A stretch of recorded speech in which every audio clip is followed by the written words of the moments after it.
And now, Brake Tech, brought to you by Bear Brakes. Brakes without limits.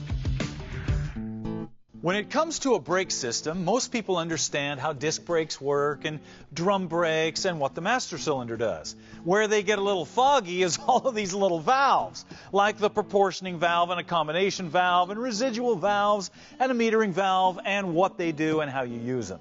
We're going to try to clear some of that up for you. First up is the proportioning valve. Now this is designed to control the rear brakes and how much rear braking you have. Remember, in most automotive brake systems, you have about 60% braking in the front and about 40% in the rear, so the car stops evenly.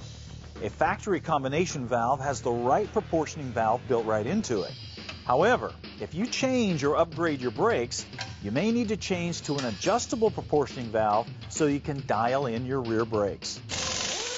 The metering valve is also found inside of a combination valve, and it regulates the pressure to the front brakes on a front disc rear drum combination and keeps those front discs from grabbing before those rear drums and giving you jerky stops.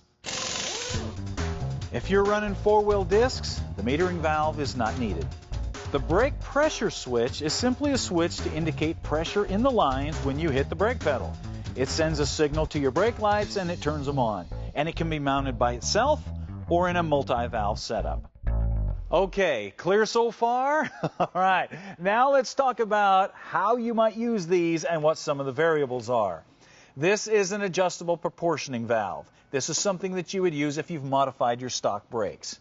This is a combination valve. It has a non-adjustable proportioning valve built in, the pressure differential switch built in, and the metering valve built in. So this is for a front disc rear drum setup.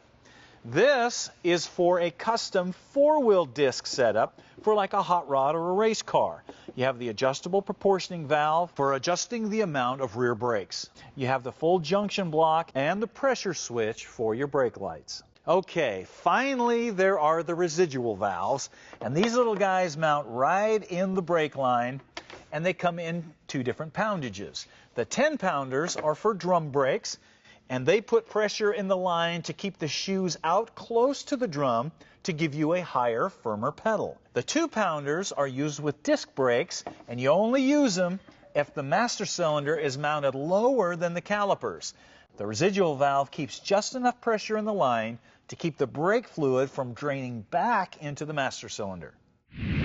And that's it. As you can see, it really is pretty simple once you understand what everything does. But you can also see how easy it is to get something just a little out of whack and end up with a brake system that doesn't work properly, especially if you're buying these valves used at a swap meet or a salvage yard. So it's better to do your research and buy your valves new so you get the brake parts that you need for the system that you're using.